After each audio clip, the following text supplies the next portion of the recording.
Welcome back, everybody. So here we are with issue 6, and this will be the bonus video for that, where we talk about what's in the magazine. So briefly, I kind of went through this.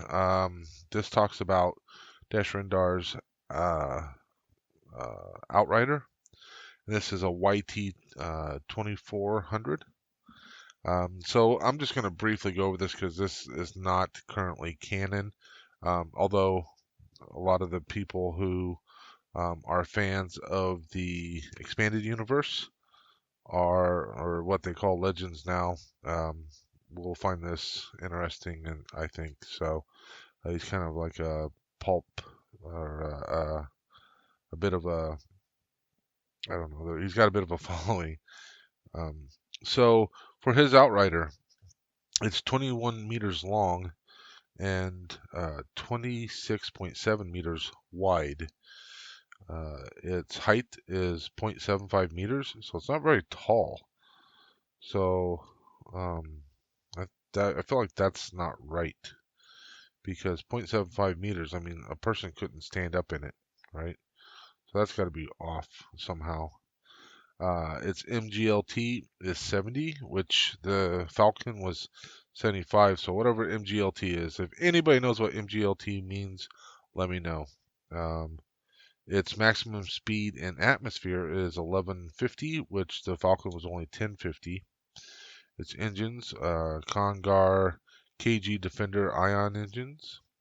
It's got a Class .75 hyperdrive rating, which the Falcon was actually only .5.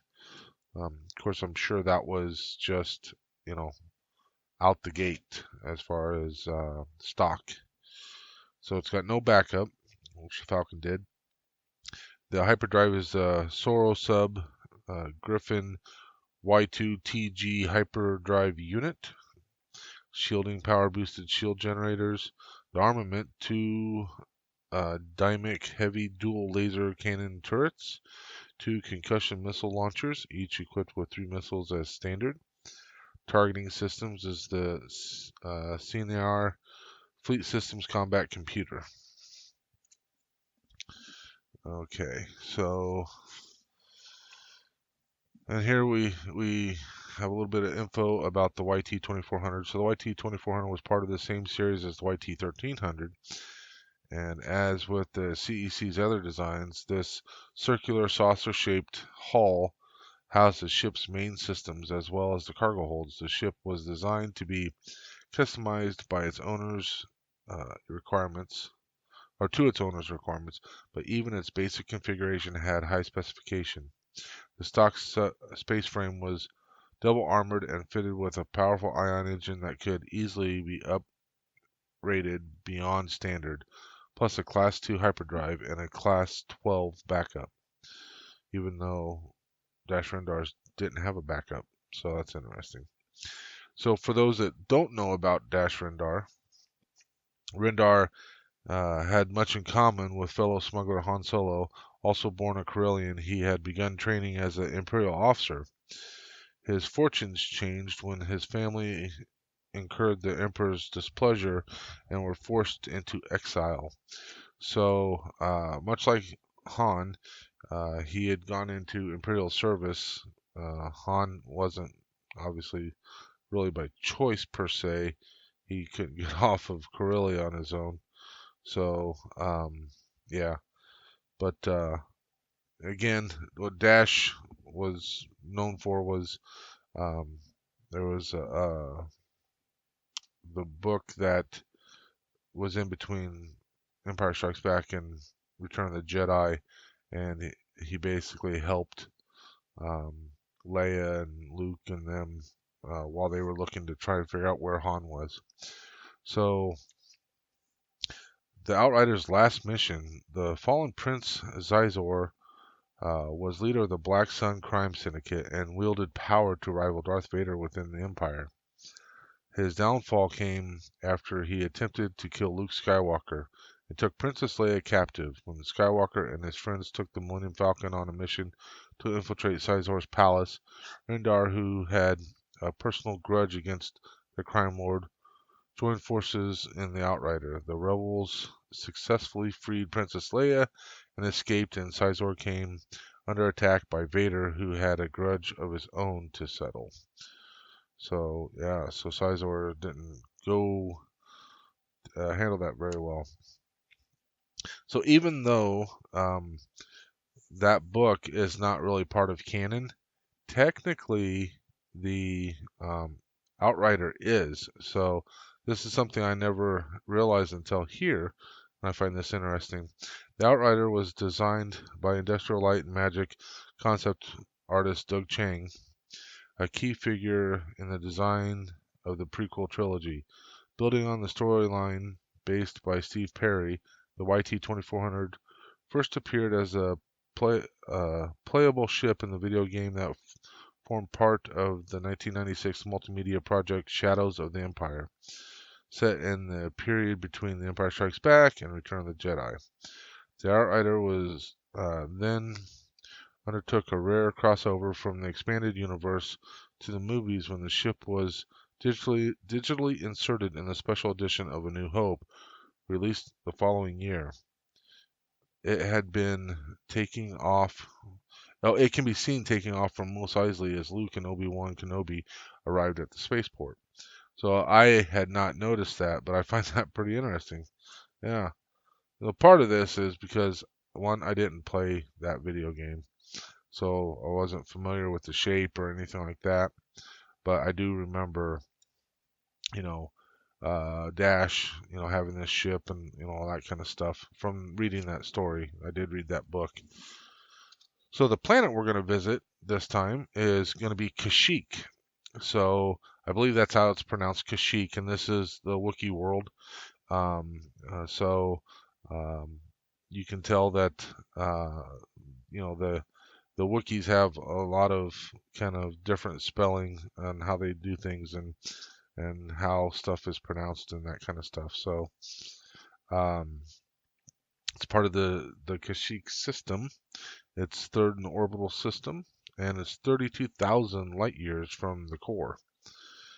Go through this rest of these specifications. So it's again nearly the size of Earth at 12,675 meters. It's got normal breathable air. Its gravity is standard. 60% surface water, but only 5.4% average humidity, and no significant exports or anything like that. Natural resources and electronic components. The Wawat archipelago. I had this pronounced before I started recording. Pelago is archipelago. Is a system of islands that contains 6 Wookiee cities, including Kariho, Kachiro. During the Clone Wars, it became the focus of the planet's invasion by the Confederacy of Independent Systems. Kashyyyk is a major navigation hub for the southwest quadrant of the galaxy, which made the capture of this system strategically important. The Separatist invasion fleet targeted the Wawat archipelago because it offers one of only a handful of open landing zones in a heavily forested planet, and launched their charge on Kachiro from a beachhead established on the shores of a shallow lagoon beside the city. I swear I can pronounce these things.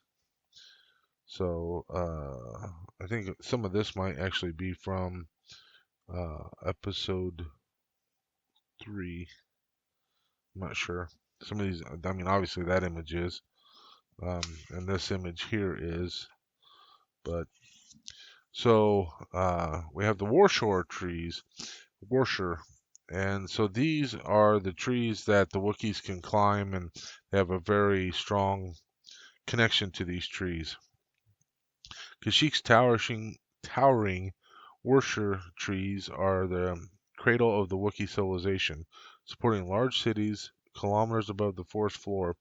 Entire communities live within the Wroshyr's hollowed-out trunks or on platforms supported on their branches, which are capable of growing together where they meet, supporting even larger Wookiee cities. The trees from an entire ecosystem can be harvested for building materials, water, and food, and over 1,000 different varieties have adapted to living everywhere except for the planet's poles. The trees can survive for up to 50,000 years, growing together to form dense canopies linked by natural aerial highways across wide branches. So that's pretty interesting. Behind the scenes, Planet Kashyyyk was first introduced as Chewbacca's homeworld in the 1978 Star Wars Holiday Special. Years later, when novelist Timothy Zahn wrote about the homeworld of the Wookiees in Heir to the Empire, he wanted to call it Rorarkuroro, but found that the planet had already been named. There are some alternative spellings and pronunciations, but the most important realization of the planet came in 2005 with Episode 3, Revenge of the Sith, which depicts the pitched battle around Kacharo. And of course, that's where we also see it during Order 66 as well. So we're going to learn a little bit about the DeAgostini table and the Hologame game tables. So we'll just kind of briefly go over this. So I find it interesting. One of the things is there are actually designed moves that these guys have, very much like regular chess pieces and that kind of stuff. So I think that's kind of interesting. This, I'm guessing they can only go side to side or whatever, whereas this one is almost like a knight. Yeah, so kind of interesting that they put that much thought into it, so that way they can actually have the playable, some sort of a plan to make them playable. So that's pretty cool. And this is the basic design. So they have all these hollow projectors underneath the table, and that's what projects the pieces. So another behind the scenes here.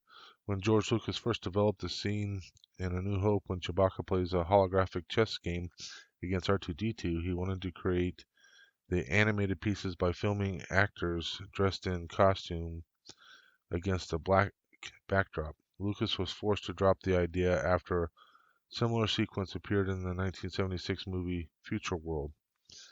But after he saw a stop-motion animation figure that had been created by industrial light and magic visual effects specialist Phil Tippett, he decided this was the answer. Tippett and fellow special effects artist John Berg devised a range of hollow monsters made from aluminum wire, latex foam, and polymer clay, which they presented to Lucas so he could choose which creatures to use in the game. Tippett's original model became the basis of the powerful Mantilian Savrip, the piece that R2-D2 uses to beat Chewbacca's Kintan Strider. Tippett and Berg then animated the movement while ILM's Dennis Murin filmed the scene. To achieve the flickering holographic effect, the film sequence was displayed on a video monitor and reshot from the screen. That's kind of interesting. And even here, it shows how they move and stuff. So number 4, CU monster game, Wookiees move. Wookiees monster jumps per the arrow and lands next to R2's monster. So yeah, they actually mapped out how the movements were going to be and everything like that. So that's pretty cool. So, and here we are. We're coming up to the end here. So, the last little bit is going to be about the kitbashing plantons. So, I always find this stuff kind of interesting, especially since we're talking about the model. So anything that talks about the model, I'm always going to kind of bring up. This is obviously the original model, so it's kind of important. The intricate planted-on details that appear all over the Falcon's hull were provided by clipping pieces of sprues of countless plastic scale models, a process that came to be called kitbashing. Industrial Light and Magic's original model-making facility in Van Nuys was conveniently located close to a company that distributed kits to hobby shops, and members of the ILM team paid regular visits to pick up boxes of Hasegawa, Revell, and Tamiya models at wholesale prices. Parts from certain kits appear many times around the ship. A good example the component is the component with a large circular detail surrounded by radiating ribs, which is featured on the sprue provided with this issue. Versions of this part can be seen in front of the upper quad laser. And they're talking about this piece here. Quad laser turret, and at 4 points inside the forward mandibles. The original components formed one half of a gearbox casing from Tamiya's model of the Radical Tyrrell P34 six-wheeled Formula One racing car of the 1976-77 year. This was quite a surprising kit to have turned up in quality or in quantity, in a California model shop because the F1 did not have a large U.S. following, and the original car only competed twice in America, achieving just one respectable finish. So yeah, so that's kind of interesting, and those parts, um, part of the gearbox, and it's kind of cool. You can see them here. Let me bring up this image here, so you can see those there, where they're put on by the um, put on near the turret there. So I wanted to see. They said it talks about those being in this issue. Oh, there's one right here in this issue. Again, I didn't get this sprue for whatever reason. I mean, it's all well enough because I don't need it for this one. None of those parts were put on, but I will definitely have to get it because I'm sure that in the upcoming issues that will be something that will need to be done. So in the next issues, issue 7, we're going to start working on the main interior. So this is going to be the space where they have the Nava computer that Han sits at, where the Jarek table's at. Luke does his lightsaber training and all that stuff. We're going to start working in that area next in issue 7. So before I go, I wanted to show you, I mentioned that I would be painting the interior of these pieces to help block the light. So I wanted to kind of show that. So if you recall, last time you could really see the light through here, and this painting this black really did the trick. I mean, I can't tell any colors coming through at all. Let me just shut this light off just briefly. Make sure this is, for some reason this light kind of goes out or whatever. But yeah, you can't see anything coming through, and this one was really bad up through here, and I can even kind of if I go over the holes, so you can see where there's holes there. You can see that light there. But this whole area was turning like yellow as I was doing this, and must need a new battery. Contacts are probably bad. There we go. And again, right here in the middle, that was showing up quite yellow before too. So just to kind of demonstrate, I wanted to make sure I showed that to everybody. That painting, I did a coat of primer, and then I did a coat of black to put these together, and then I had some of the black bled over, and so I had to kind of clean that off. But when it goes together, Um, One of the things I'll have to be very conscientious of is that they don't quite go together very well, probably because I got some paint down inside some of these spots here, so maybe I'll clean those out and see if that helps. I did wipe off these a little bit. They maybe have to get cleaned off a little bit better, but so that way these things will kind of fit down a bit tighter. Otherwise, I'm going to have to use some putty uh, on these to kind of close up the gaps because um, I don't know why, but these gaps are not closing up very well. And the way I can tell is I can actually look inside and see light through them down inside there. Let me turn this so you can kind of see a little bit of light through there if you get the angle just right. I figure out how to hold that. There you go. You can see my hand in there, down there at the left side of the screen there. So what I'll do is I'll come in with some modeling putty and fill up these gaps, and that'll help quite a bit.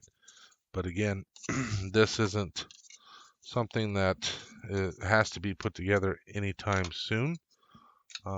Also, I wanted to show that I did put together the front part of the cockpit, and I'm going to use some modeling putty on this as well because you can kind of see these gaps, and you can see this seam here where this one comes together right there and right here. So I did paint the bottom, and I don't know why, but I thought that that would be necessary. And the funny thing is, after I slide this cockpit in, you don't even really see any of that other than right back here, and I don't even think that's necessary. So the cockpit will actually look like that. What do you think? So that's pretty cool.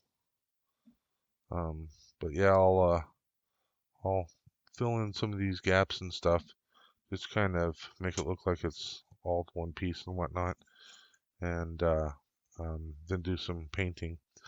It's kind of interesting because um, this top part was actually weathered a little bit. I mean, they do some weathering.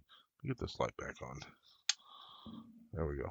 So they do some weathering on here on some of the pieces anyway. This top part was weathered a lot more than the bottom, and the bottom barely had any weathering whatsoever in comparison. So um, after I do, fill in this gap with the putty, um, then I'll have to go through, come back through, and re-weather the whole thing. So